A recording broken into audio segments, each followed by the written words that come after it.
Okay, Sam, we have a lot to get into today. And obviously, I want to get your thoughts on Douglas Murray, our buddy who appeared on Joe Rogan's podcast last week. Feels like it was a month ago. I Yeah. want to also ask you about the financial luminaries who have praised the handling of Trump's tariffs. We'll get into that as well. The art of the Um, deal. Bill the, Ackman, the art of the deal. the art, That's, the art of the deal. yeah, We will he also took, discuss yeah. our Okay. friend Bill Let's Maher's. go. We're going to get into all that, Sam. I could just tell you're ready to go. We're going to discuss our friend Bill Maher's review of his White House dinner with Trump. Mm. Hold, and discuss deportations and more. But before we get into that, I want to get your reactions on some of the questions we got over at your Substack page. These aren't the exact questions, but I put them together to represent the gist of them. All right, Okay. here we go. Scott Galloway has been vocal about his concerns for the well-being of young men. Jonathan Haidt, vocal about his concerns for the well-being of teenagers, predominantly girls. Obviously, social media plays a huge role in this. But do you think the erosion of religion plays a role here as well? And what are you doing to protect your daughters from social media? And how are you providing a sense of community for them that is lost without religion? Well, we've kept them off social media. I mean, they're exposed to the internet, obviously, and they watch a lot of YouTube. And so they're getting fed by the algorithm. So, I mean, there's only so much control you can exert there. I think our oldest didn't get a smartphone until she was in 7th grade, and that was really just kind of born of a necessity to get in touch with her. And she also would have been the last kid without a smartphone at that point. I think we'll hold that same policy for our youngest, but it's they don't have any public facing social media experience. Even our 16-year-old now doesn't. I think that's true. I think she has some private thing with her friends, right? I think they use Snapchat, which is not now. Now I'm going to sound like a boomer. I'm not quite a boomer, but they have. I think it was Snapchat at least for a while, and which and those videos disappear.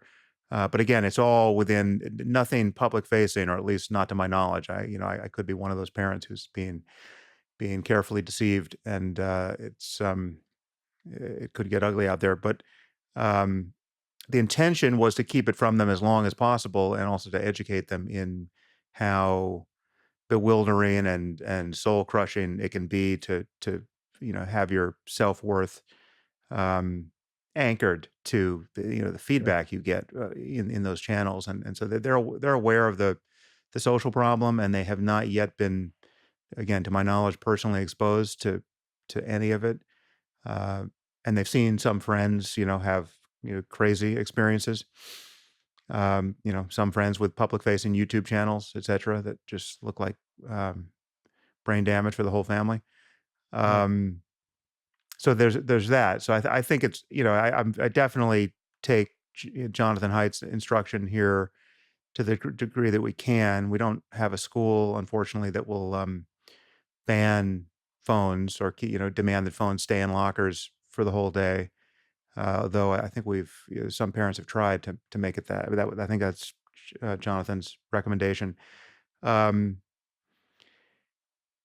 as far as religion and its absence being consequential for a generation, I'm not so sure how to parse all that. I mean, obviously the trend towards secularization in America has been pretty strong in the last 20 years, and the trend toward atheism too has Right. been pretty strong. I mean, the Pew data on that suggests that the secularists and the atheists have been winning, notwithstanding claims that there's been a pendulum swing back, a la Jordan Peterson and Right. others making those noises. Um, and I mean, I do think, frankly, that secular culture needs some things that it doesn't have. Right? We don't have a sense of the sacred that is not embarrassing, or just kind of new age and its own version of irrational. So um, the piecemeal efforts people have been using to be spiritual but not religious often don't make a ton of sense. And as you know, over Yeah. at Waking Up, we're trying to present what we think does make sense. Um, I think you want a contemplative life, you want community, you want strong ethical instruction. You want all those things that people have traditionally associated with religion, Right. and secular culture doesn't really offer institutions and off the shelf versions of that you can readily point to, and I think many of us are just kind of cobbling that together, ourselves, and um, it's a work in progress. Yeah, I mean, I've found it to be a big void in my life, having grown up religious and having a great sense of community. I no longer wanted the thou shalt nots and the religious aspects, but I sorely still today miss community. I've since been able to make it up in a number of ways with guy groups and other projects, but I felt for a long time that I had wandered out into the desert alone, and Yeah, I've long yeah, since wished there was some version that's not dorky of a community that could come together around a set of ideas. And you're right, maybe waking up will be one of those places that'll establish that one day. Well, speaking of yeah. that, I mean, people yeah, have meditation groups and book clubs, and yeah, we've launched, as you know, the digital version of community, and people are doing some of that right. stuff out there in real life. So, I certainly encourage that. But again, speaking much more widely for the culture, it's clear that being really into sports or into entertainment or guys groups or whatever it is not the same thing as Mhm. having an amazing building in the center of Right. town that everyone goes to on Sunday, and it's been that way for a century, The right? And gorgeous that's just windows. not the same Yeah. thing. So, Yeah, and maybe this is related to your meditation practice, but how do you stay balanced with all the stuff that creeps into your life from the podcast, the political bullshit, and whatnot? And really, before you answer this, I think what many are looking for is a way to stay sane today while surrounded by many people in their lives with whom they mm. disagree. uh, well, I tend to pay attention to what I'm doing with my mind, and if I'm feeling unhappy or irritable or something, a mindfulness alarm tends to go off, and if it doesn't go off, if I'm in the presence of Annika, my wife, her alarm will go off, and she'll say, "What the fuck is wrong with you?" And that'll get my attention. So, yeah, I mean, I just, uh, this is just the universal solvent for unhappiness. I mean, pay attention to what you're doing with your attention, and notice the consequences. Yeah, well, I know that's the sort of the normal prescription, but what about today with how divided we are, and many people, including myself, having people in my family that Hmm. wildly disagree about politics, and both sides seem to be concerned about the other. How do you come together? I've found a way to find joy in that, but how have you found that? I mean, not to out you, but your two best friends are MAGA or MAGA adjacent, and so how have you been able to succeed? I watch you navigate that beautifully. Right. How do you advise for maybe others? Maybe you can share how you're able to do that so well. Well, I think you have to keep your priorities straight. I mean, there are certain relationships that you are not going to sacrifice to the gods of politics and political disagreement, right? So you just know going in that you have to figure out how to navigate this. Other relationships, frankly, I'm happy to sacrifice, right? I mean, this is what I've run into with We've seen that. yeah. I mean, we run. This is what I've run into with people who have public facing platforms. Some of them have much bigger platforms than I do, and I think they're doing immense harm in the world, right? So I'm, in those cases, it's a different ethical responsibility, right? That when the conversation breaks down there, it matters not just for the relationship, but it's for my sense of again a kind of a civic responsibility, right? So I mean, I think Yeah. Elon has completely lost his way. I think he's behaving like a psychopath. He Mhm. used to be a friend. He's a friend no longer because he's behaving like a psychopath, not merely interpersonally with me. I mean that might be a survivable event if Right.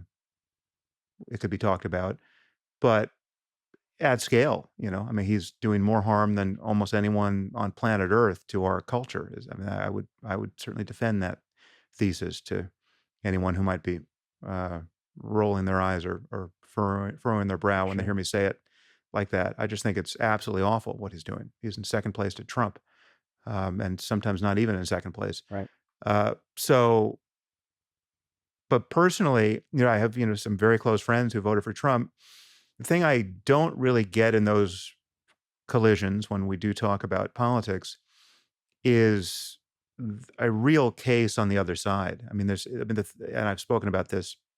I bash these guys, not in name, but in fact, on several podcasts because they're my canaries in the coal mine, or they're my uh, the lab rats who I keep returning to, and um, I keep noticing things about the ordinary Trump supporter at this moment in Trump's despicable career, which is that they don't have a lot to say in defense of Trump and Trumpism, right? I mean, there's just and what they do say, and what other people say, certainly in the media. I mean, I'm not talking about friends, but just the kinds of people who step forward to defend Trump tends to be dishonest or delusional, right? I mean, the 4D chess people, right? Right. Um, so anyway, we'll talk about that. But there isn't the case to be made for Trump at the moment is most often made by simply averting one's eyes and saying you don't want to talk about politics and let's wait and see what happens, right? That's Yeah. basically the holding pattern. Right. Well, aside from that, so basically, you just figured out how to prioritize your relationships over politics when it matters, Yeah. and you say, "Look, Yeah. I love you guys. We're going to stop short here, and we'll pick it up and talk about something else." Yeah, and I'm confident that when something sufficiently salient comes around, I mean, there's actually been cases of this already where something that's truly indefensible that is not, also not debatable, right? And there's that Venn diagram is Yeah. a little hard. It's a little hard to clarify for people, but because the number of things that I think Trump has done or said and done that are totally indefensible and totally disqualifying in a president, many of them, it seems, although I don't really see it this way, it seems many are open to alternate interpretations. So, who knows if it was really that way? There's another way of seeing it. Blah blah blah. January 6th was just Right. a, um, uh, a demonstration that got out of hand. Um, didn't you see the footage of the cops actually letting them in the Right. building? What was that about? Maybe it was a false flag operation. Thank you, Tucker Carlson. Um, when you find the stuff that's really not debatable uh, and also indefensible, then I'm confident that that the people we're talking about will see those situations as I do. Right. Well, we'll see what that line is. I know Mm, you've asked a number of times, what's it going to take? How far does one have to go before they yeah, regret their yeah. decision? Well, I'm confident we will get there. At this rate, we're going to get there Yeah. probably in a week. Yeah. When we all move out into a shelter together Yeah, yeah. Well, after I the don't know what tariffs. country will have us at this point. Yeah. So, All right, moving on. This just as a question that you said, I think it was the most popular question that you had asked, presented to you after you wrote your book, Lying. But I'm just going to reframe it here um, because I saw a lot of these comments coming in. So I find it mm, annoying that my kids believe in Santa or the Tooth Fairy, but what's the big deal with people lying to their kids about stuff like that? Isn't it good to engage in fantasy play? What's wrong with lying to your kids about mm. Santa? Well, first, the surprising thing is, I really didn't anticipate this until I wrote the book and published it, and it just came back at me. I never anticipated it. Is that I heard from many, many people who remember what it was like to discover that their parents had lied to them about Santa Claus or the Tooth Fairy, most Yeah. often Santa Claus, and they considered it a moral injury. They were just uh, horrified to discover that an elaborate lie could be told like that, and they wondered what other lies had been told in the family.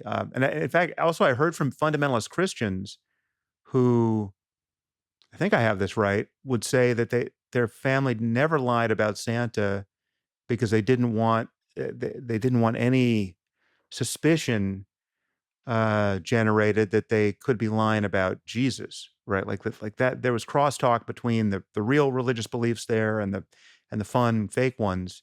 Um, anyway, so I heard from people that I didn't even know existed who actually had been traumatized by discovering such an elaborate lie in the household.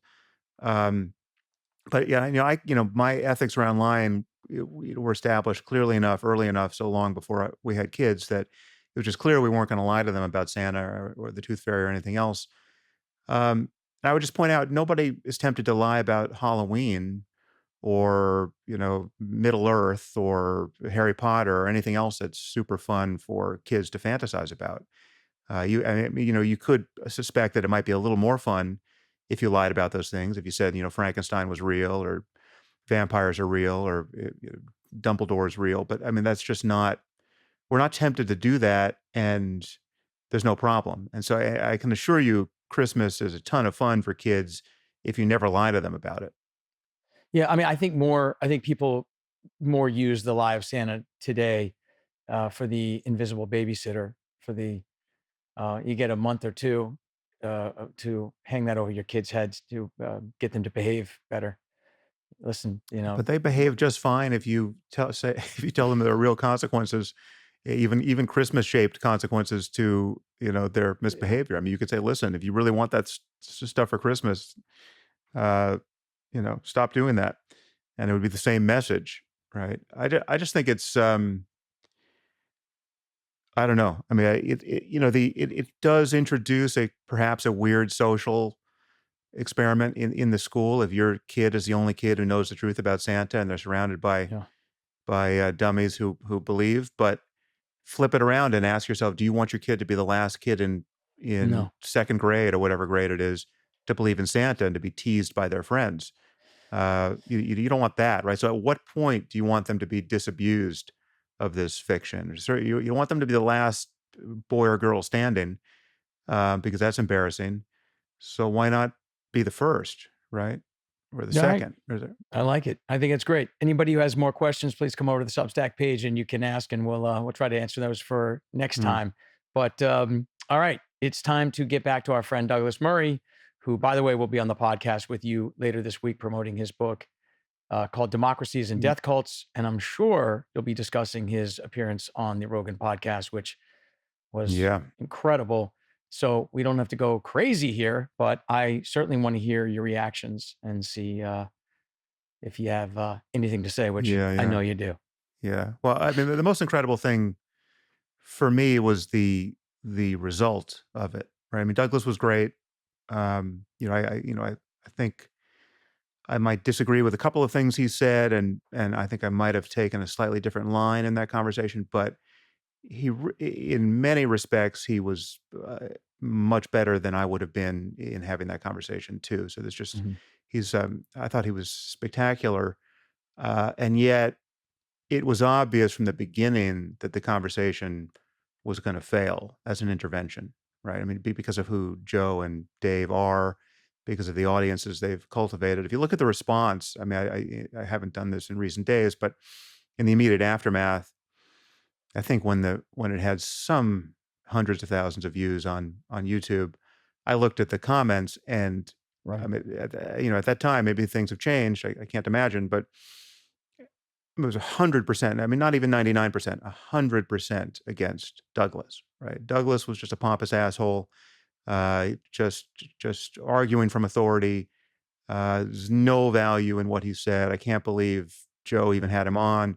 Dave Smith's a genius, right? I mean, that was the center of narrative gravity there. Um, Obviously, all of that is completely delusional, and um, symptomatic of the problem that we have in our culture and the problem that Joe has created for himself over there with his immense audience, right? I mean, and Joe has cultivated that audience. Joe is, in some sense, a part of his audience, right? He's, uh, his reaction to Douglas in the moment when Douglas was trying to perform an intervention on him, pointing out the obvious fact that he has played footsie with some very dangerous conspiracy theories. He has had people like Darryl Cooper on the podcast and not had the searching conversation that was ethically necessary in the aftermath of Darryl Cooper's appearance on Tucker Carlson. He didn't, he can use the phrase sunlight is the best disinfectant, And perhaps it is, but he brought none of it to that conversation. And he brings none of it to any conversation where he hasn't done his homework in advance so as to detect the lies and the delusions of his guest, right? He didn't do it with Trump. He doesn't do it with people like RFK Jr. I mean, he's not, Which ironically, he did it here with Douglas, who's an oh yeah. expert. So he brought on a No, non-expert to counterbalance him. listen, if you get across the table from Joe and you don't have your facts straight about MMA, or you're going to say something bad about marijuana, he's going to crush you, right? He'll crush you in 5 seconds, and he will never let up until you start making sense. And if you don't, the conversation's over, right? I mean, like, maybe he'll change the subject politely, but you know, you're never coming back. And you know, he will make no secret of the fact that he thinks you're a moron, right? He doesn't Exactly. do that when Darryl Cooper, the podcast host and amateur historian who he really admires, gets on there and starts spouting David Irving's fake Holocaust history, um, because he doesn't know that he's doing that, right? He hasn't prepared himself to do that, and he doesn't see the liability of talking to a entirely self-taught, you know, enthusiast of taboo history. Um, and not being prepared to push back against it, right? I mean, it's easy, again, it's easy to see the source of the confusion because there's this basic assumption that there can be nothing wrong in um, having, quote, good faith, uh, good-natured conversation with somebody and just getting their view of the world, right? What could be wrong with that? And I mean, Lex Friedman, while he has a slightly different approach, I mean, I criticized Lex in the last podcast too. He was very annoyed to be wrapped up in the same sentence with Joe. And perhaps that was to some degree unfair because my gripe with Lex is slightly different. I mean, it's not that Lex does no preparation. I mean, he obviously does. Um, and I think he got on Twitter and read me the riot act and said he does more preparation than 99% of journalists. I mean, we might doubt that, but um, it's just that he doesn't what he doesn't do with all that preparation is actually effectively push back against people who really need to hit a brick wall at that point of the conversation. He platforms people he shouldn't platform. You know, Kanye West is the the example I really, you know, publicly whinged about. But even when he pushes back, even if he pushes back with words and you ask questions, if this was the podcast election, what that really meant was over time, a few hours, you humanize somebody. And if the Yeah, vibes are good, even if you're pushing back and you're hanging out, sitting across from one another, the energy is going to be such that the audience is led to believe that this can't be too bad of a person, no matter what you say. And yeah, so there's yeah, some responsibility there that even if you're going to have journalistic integrity and say, push back wherever is necessary. It's really hard when you're smiling and giggling in between questions and there's nice moments to be had. Even if you say, look, let's just agree that this was a bad idea. And I think you lied on that one or whatever. They're going to find something yeah. 2 minutes later because it's just a hang. And those hangs are effective in sane washing or humanizing people. Yeah. Yeah, I mean, you really can't have it both ways. I mean, many of these podcasters celebrated it, you know, the 2024 election as the podcast election, but that was really just to claim that these podcasts had been instrumental in changing public opinion, right? I mean, in getting Trump elected.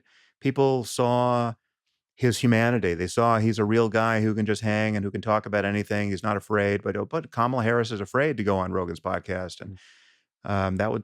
that was scored against her pretty heavily, right? She's just got canned talking points, and she's so terrified to touch all the third rails, you know, set up by the woke intelligentsia that you know she's going to be tongue tied on any topic that would otherwise humanize her.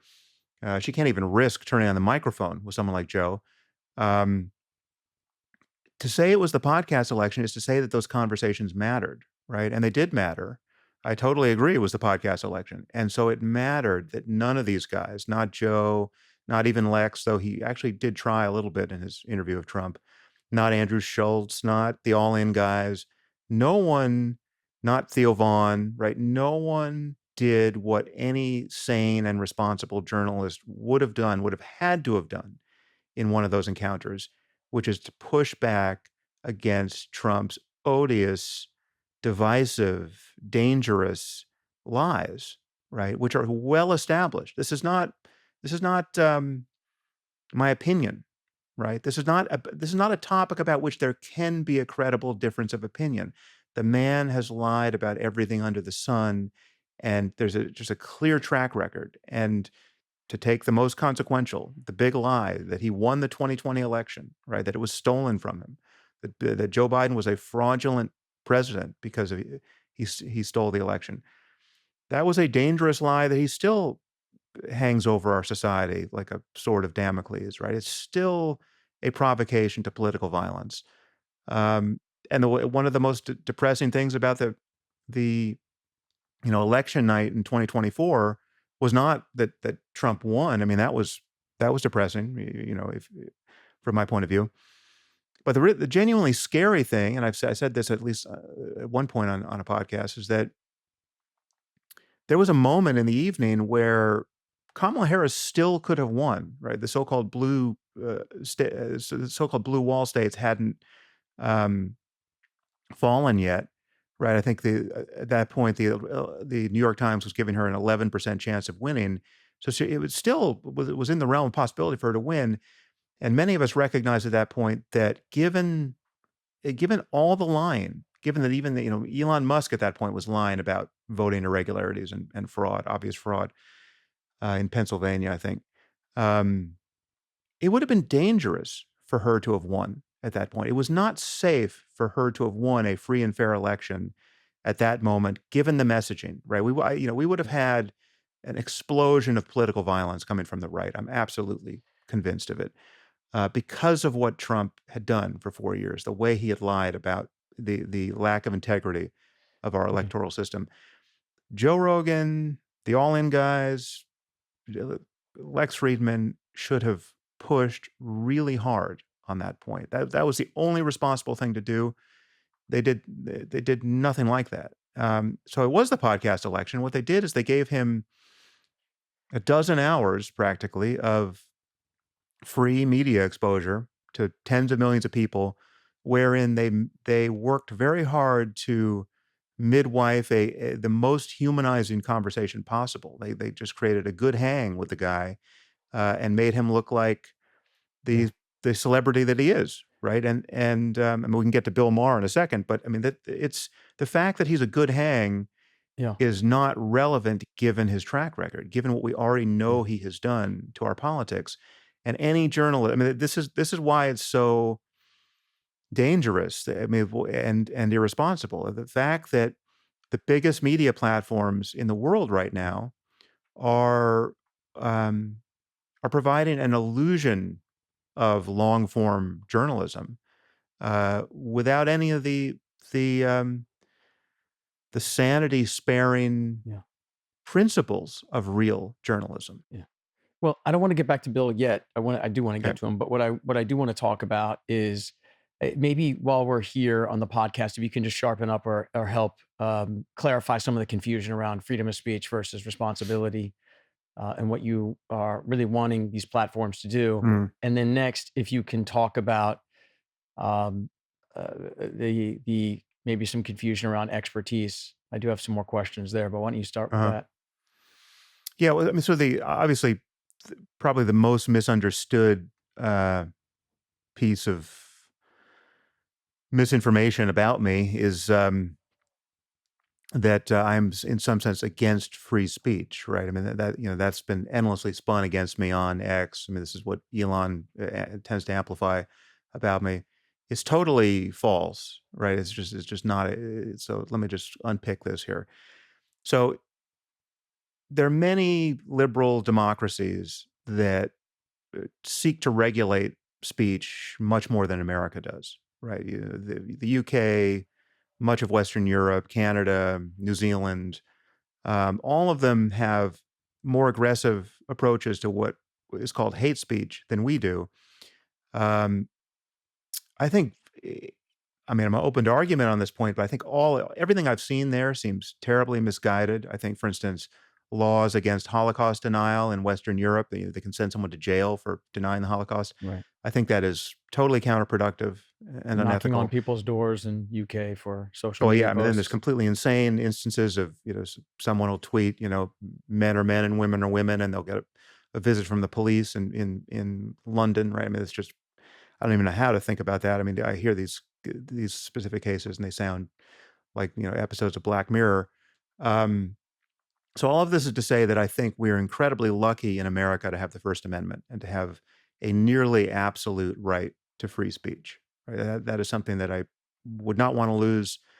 Um, and yet, it has almost no relevance to the debates we're having about so-called free speech on platforms like X, or platforming people on podcasts. Right, my criticism of Joe Mhm. Rogan, all of that is unrelated to this question of around the primacy of the First Amendment and how good it is that we have it in America.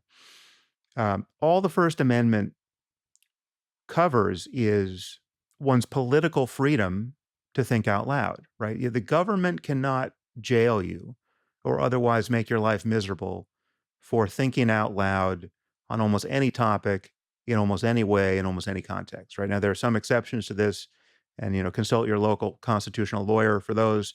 But generally speaking, and I think it's even false to say that you can't shout fire in a movie theater, right? I mean, it's like there's wide latitude. Um, that said, all these people who claim to be free speech absolutists are delusional, right? I mean, or lying. I mean, Elon is the antithesis he often calls himself a free speech absolutist. He's nothing of the kind, right? I mean, he throws people off X who he doesn't like, journalists and otherwise. He preferentially boosts his content and deboosts other content. He slavishly follows the rules set down to him by authoritarian regimes the world over, and silences political dissent in places like Turkey. Right? I mean, it's just one would call him a hypocrite, but that would be to suggest that he has principles he's struggling to live by. Right? It's a free for all over there, and free speech absolutism has nothing to do with it. What he has done is he's brought back, with great fanfare, certain anti-Semites and white supremacists, um, But and I you want to can get judge. back to I don't mean to cut you off, but I want to get back to what the difference is when you're saying you don't like that Rogan and other people are platforming. People are confused. They're saying, I'm getting there. So yeah, all right, the point is, everyone is in the curation business. Even 4chan, right? That yeah, digital sewer has a moderation policy, right? I mean, it's just there's no place you can go that is a business or anything like a business that doesn't have a moderation policy, that isn't in the isn't faced with the ongoing decision making process of who to platform and who not to platform. What ideas are worth amplifying? What ideas are worth avoiding? Right? Literally, even 4chan is in that business, and to say nothing of X or in Facebook. And so it is with every podcast host. Joe Rogan has done thousands of podcasts. He'll do thousands more, presumably. Let's say he does 10,000 over the course of his life. He still has to decide who to platform, right? Who's worth talking to and who isn't. And those decisions can be made responsibly or not. And I'm really not saying that he shouldn't talk to anyone he wants to talk to. That's not my point. I mean, there are people, there are people who I think shouldn't be platformed because what Joe would be doing would be plucking them out of obscurity, right, and suddenly making them famous, and that would be a bad thing. But that aside, he should talk to anyone he wants to talk to. I'm saying that there are certain people it is irresponsible to talk to unless you do your homework, unless you can provide the sunlight you imagine is going to be a great disinfectant. It's not a good thing for you or your reputation or the world to talk to those people, because what you're doing is you're just giving them access to your highly impressionable audience who, if you're not in a position to know when Daryl Cooper is recycling David Irving, you can be assured that most of your audience isn't either, right? And it's bad, certainly at this moment where we're seeing anti-Semitism explode the world over. It is bad to be recycling David Irving and not knowing it, Yeah. and that's what Daryl Cooper's doing. And maybe, I'm reasonably sure Daryl has read Irving directly and knows when he's using him as a talking Yeah. point. But even there, maybe Darryl doesn't entirely know what he's up to. Well, maybe Rogan's thinking, look, I got people like Dave Smith on the podcast. I don't remember if Brett Weinstein was on or others that, for example, during the pandemic, seemed to have breaking away from the institutions, the norms, and almost acted as whistleblowers or people that were reporting information that may or may not have been included in whatever the diet was that we were Mhm. getting. And many people found it helpful. Many people found that some of the things that they were saying were being left out. And we were getting utterly confused by the mainstream media. And so here comes Joe thinking, let me find these voices and put them on my platform and do my part. Yeah. So, and many of the voices he platformed were not worth listening to. And I think it's still true to say that the best estimates are that something like 300,000 people in America died unnecessarily due to vaccine hesitancy, which is to say that if everyone took the vaccine who could have taken the vaccine, 300,000 people would be alive today who aren't, right? So that's Mhm. that's a bad outcome.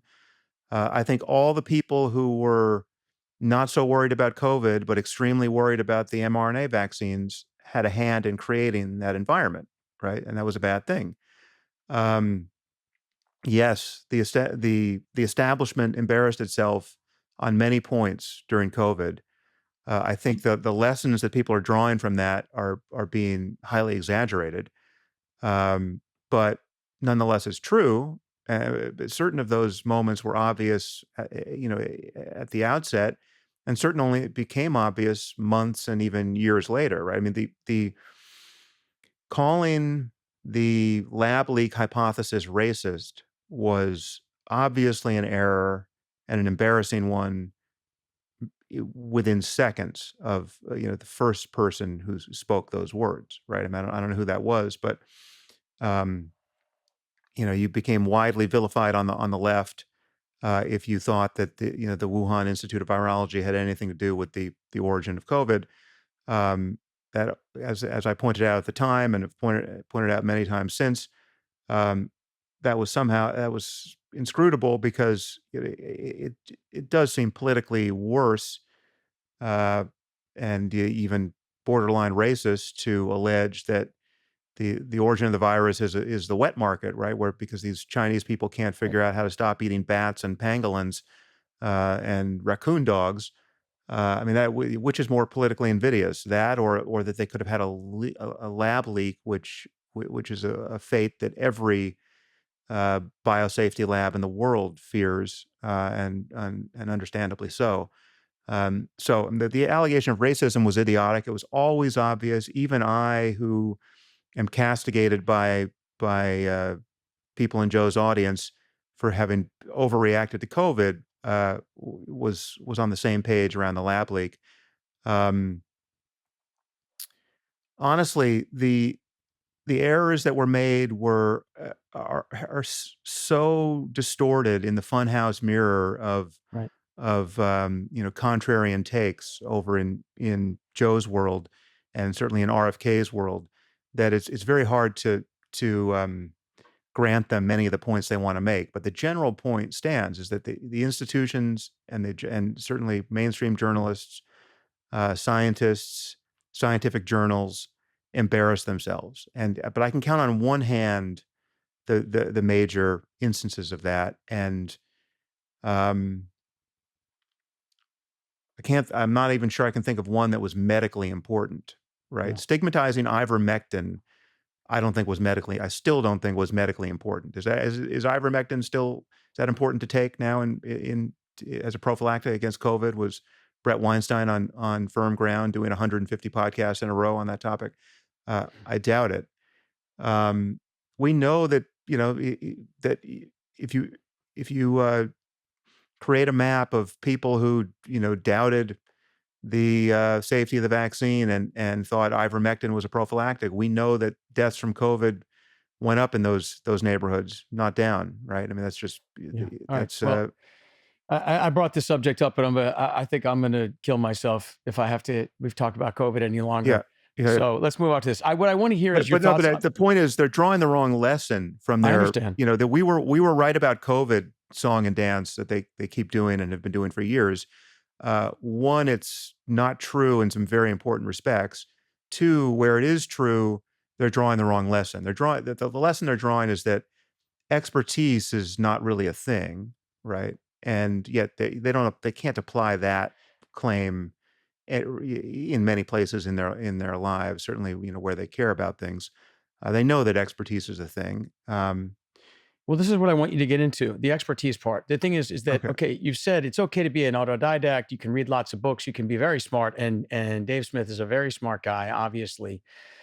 But I want to hear your thoughts. I've heard you say that eventually these people have to be verified by real experts, and talk to me about how these non-experts can play a role, or how they need to sort of synthesize it within the system so that they can have their ideas checked or Well, so verified. you just ask the question: how do we ever know that anything is true, right? I mean, so take the prototypical case, the extreme case in my view, but it's the kind of case that people want to celebrate. You have Alex Jones, who, while commenting about everything under the sun, occasionally says something that's true, right? And it says it early, right? He's the first to claim that whatever something in the water is, turning frogs gay or whatever, I mean, whatever his goofy claim was that gets lots of laughs over there. But the he'll say something, and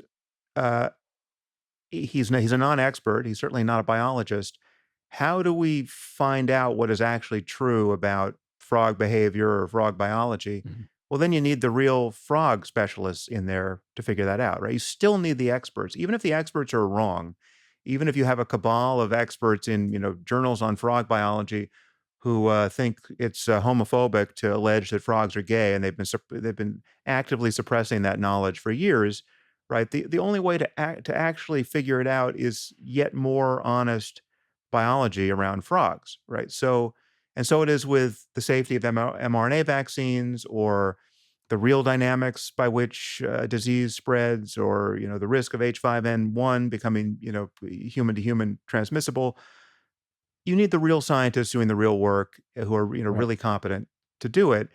And so the role of an RFK Jr. or a non-expert, um, I'm not saying is non-existent. It's possible for someone to get busy, Googling, or spend a lot of time with ChatGPT and come up with a question that provokes a real investigation of something that has been ignored, even for political reasons.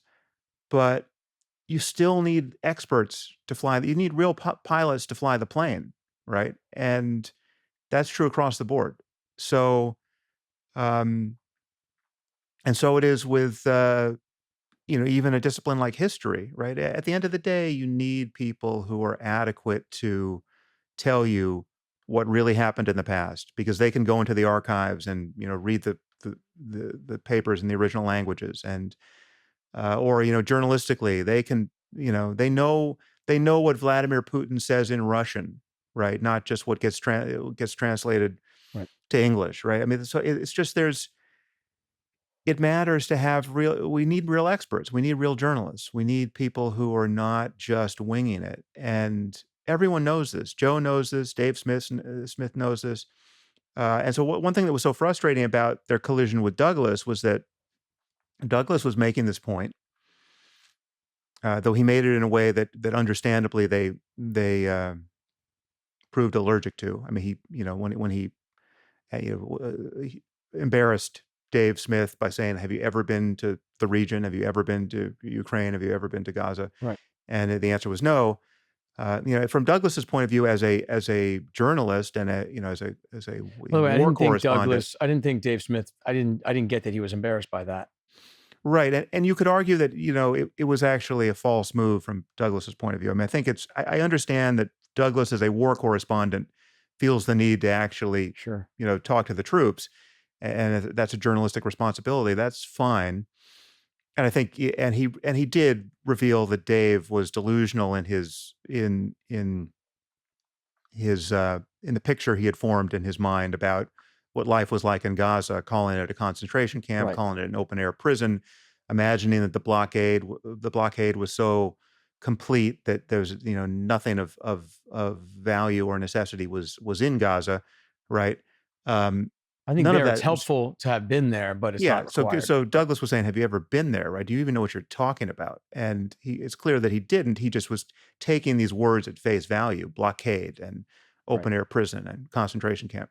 Um, but and so there. I mean, I thought Douglas's point landed, but you know, Dave is right to say that you can think and even talk publicly about the ethics of a war without ever having been to the country, right? You can read the right Yeah. books, you can read the right articles, uh, provided you're actually getting real information, you can know enough to know what you think about, who started the war and what the response should be, etc.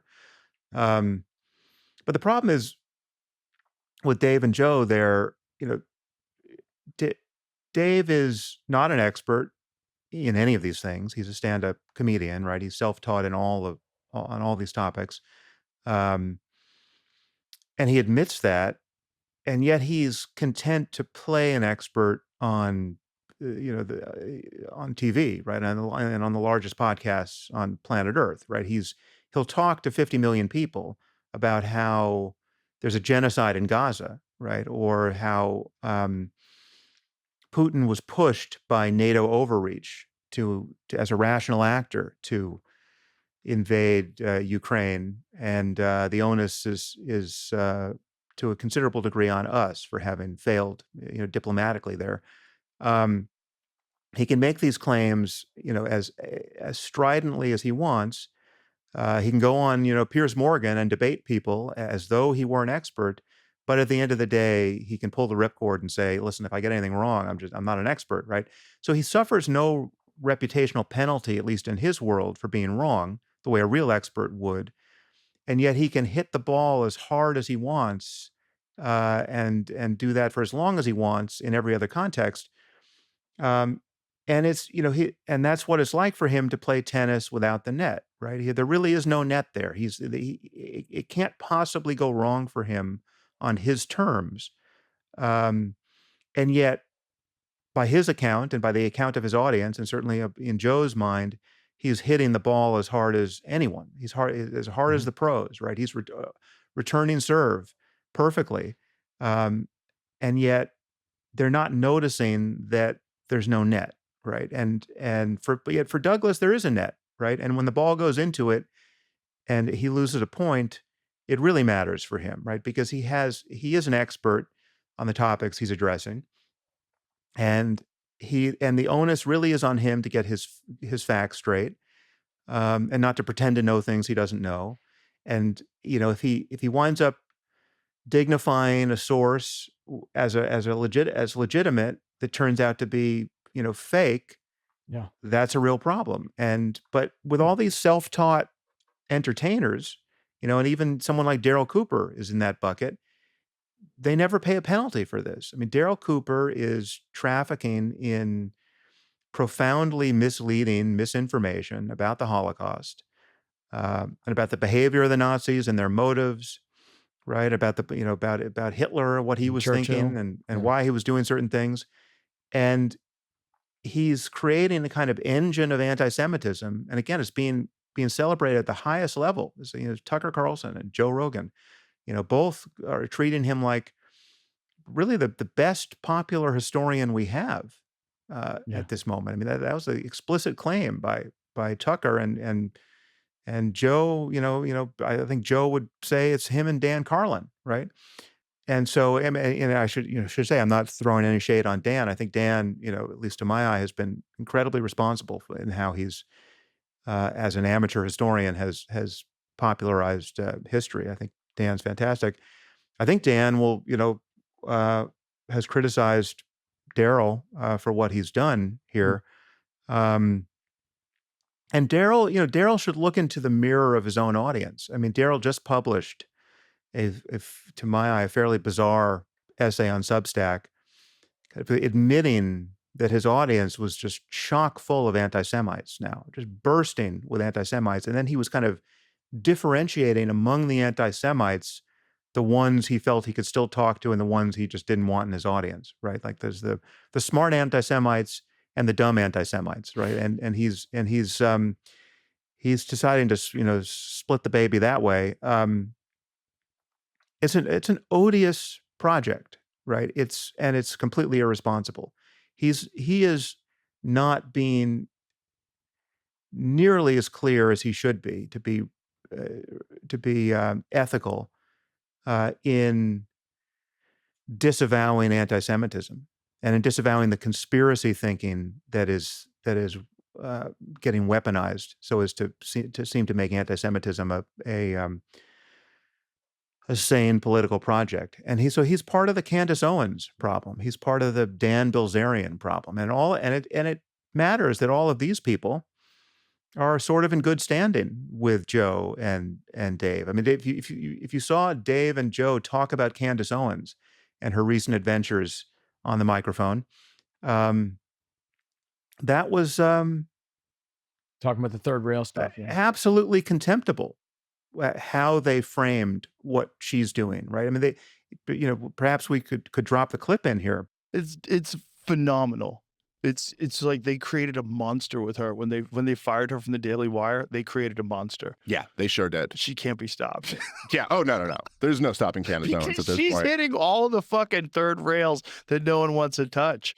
They found it nothing but a source of comedy and real just celebration. Like there's independent media. It was an independent media win to see how Candace was unstoppable, right? Candace, the Daily Wire tried to, what one could say the quiet part out loud. The Jews over the Daily Wire tried to silence her, but they couldn't because she's so charismatic and she's so fearless. She's so courageous. She's touching all the third rails, and it's awesome. But what are those third rails, right? Joe, Dave, what are those third rails? You know what they are because you've heard her do her shtick.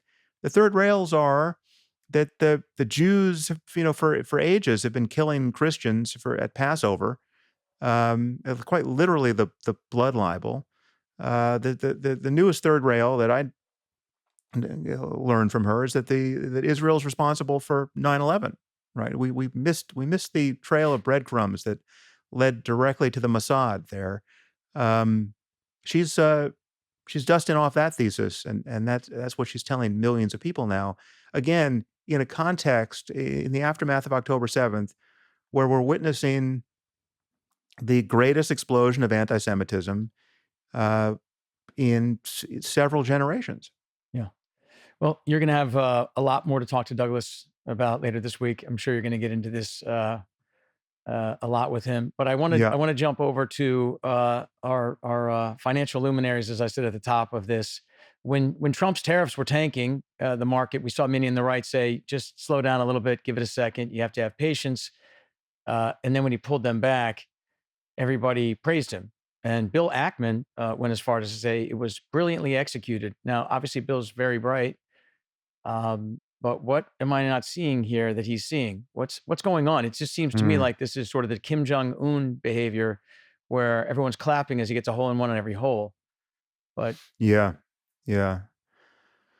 Well, so they're, again, I'm not an economist. This matters, right? It's like the responsible thing for me to do on this topic of tariffs and the implications of Trump's policy is to acknowledge what most economists believe, and in this case, it's incredibly easy because by my count, there are only 3 economists on planet Earth that support this tariff policy, and 2 of them are Peter Navarro, right? I mean, it's